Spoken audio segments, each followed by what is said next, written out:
We've talked about the ADL CEO on here before. His name's Jonathan Greenblatt. And Jonathan Greenblatt is not only very Jewish, but he's a very Jewish supporter of Israel. And he said something about Christianity over the weekend that a lot of people had raised eyebrows about. Now, you have to understand that the ADL is a very bad organization, in my view, a very problematic organization. Starts a lot of issues, causes a lot of problems in our country. And so listen to what the ADL, the Anti-Defamation League CEO, Jonathan Greenblatt, said about Christianity and how it contributes to anti-Semitism. Please listen. Anti-Semitism is a bit of like a virus. And like some viruses, it exists in the kind of body politic and it's dormant, like chickenpox. You get chickenpox as a young person, and then after the kind of inflammation subsides, it's still in you.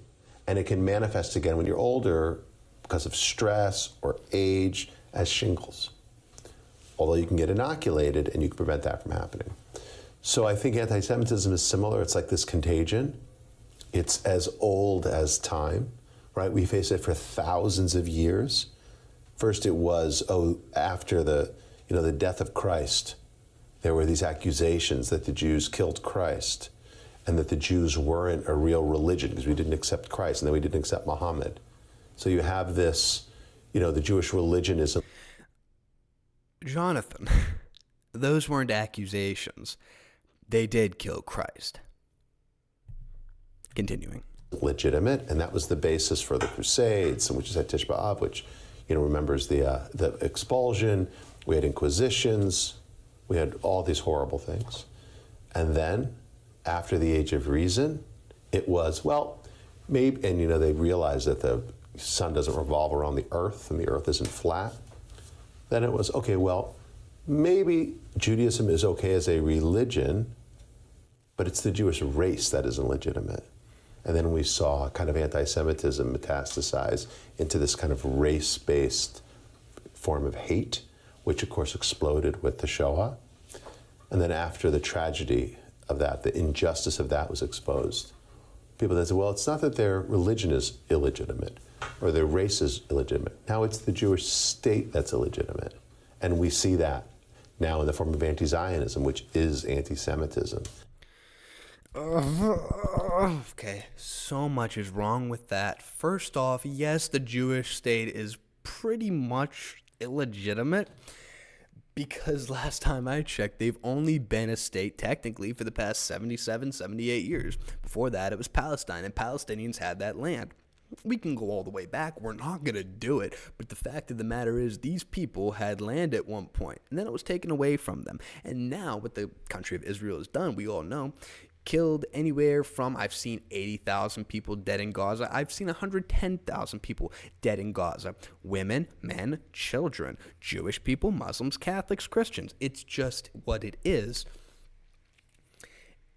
And we see all the time throughout our timeline, this country, Israel, which is a Jewish ethno-state, which, by the way, do you know they are not letting Israelis interracially interracial marry in Israel? Did you know that? I don't think you did. Now you do. They have free health care as well. Who do you think pays for it? You should look it up. But the point is, there's a lot of reasons that people hate Israel that has nothing to do with their Jewishness. But by all of these powerful people in our country that happen to be Jewish, supporting this and supporting our country and our government being complicit in genocide, because it's what it is, you start to have people that they happen to look into. Hey, what's going on with this group of people? Why are they supporting this country that is doing all of these bad things? You have a country like Israel that got licensed from this country, this company called Palantir. Who runs Palantir? Peter Thiel. What does Palantir do? They provide facial recognition to ID Palestinians and be able to drone strike them. This is what we're dealing with. So Jonathan Greenblatt says Christianity is the origin of anti-Semitism.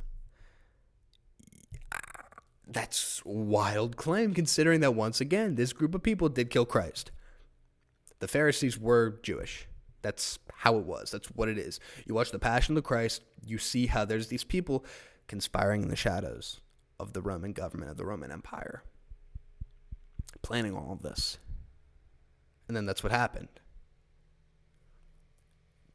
It has nothing to do with the Jewish people now. Nothing to do with the Jewish people now. But nevertheless, there are a lot of people who happen to be Jewish that do happen to support Israel. Like, this is a real thing.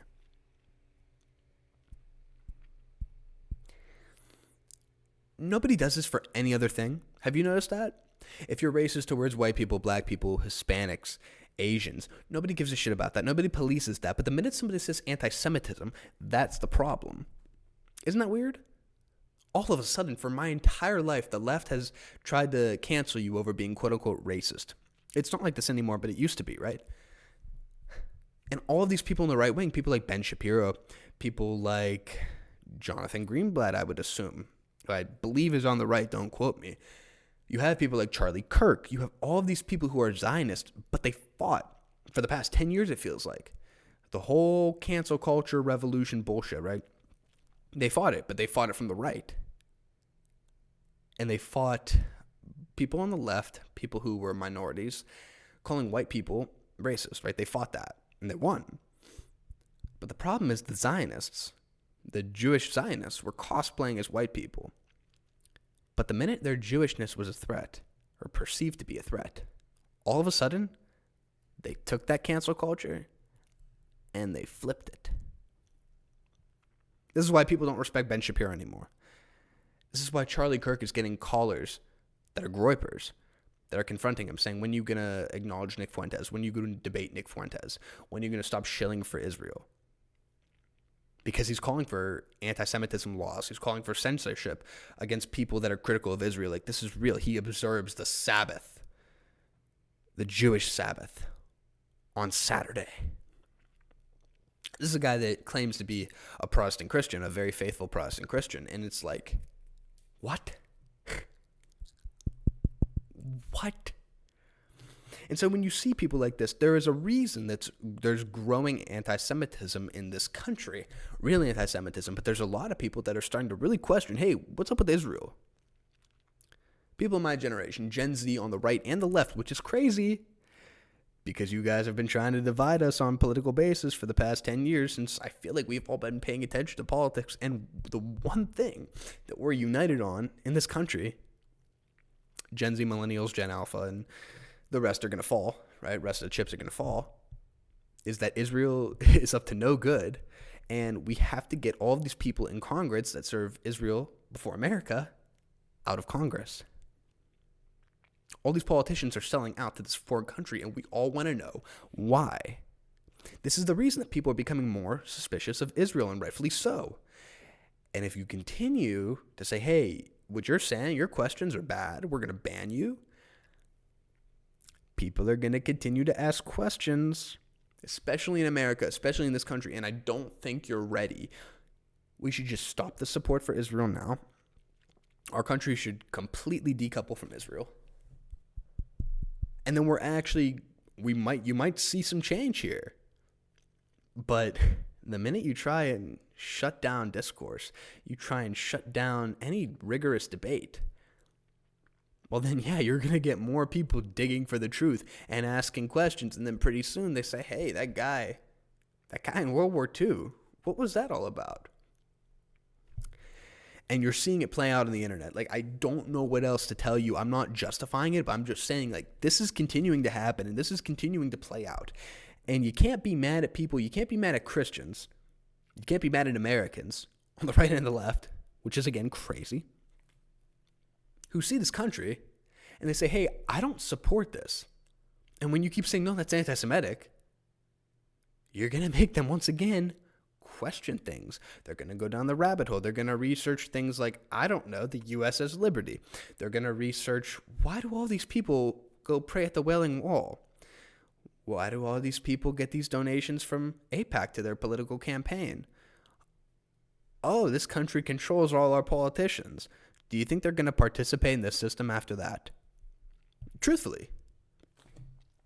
It's crazy. So he can say all he wants about how Christianity is the origin for anti-Semitism. No, first off, because the Jews were being persecuted far before the death of Christ, the crucifixion of Jesus. Let's not say that. But, I mean, let's also not play around with those accusations like there's truth to that. So this guy, man, it's just, I'm not a fan.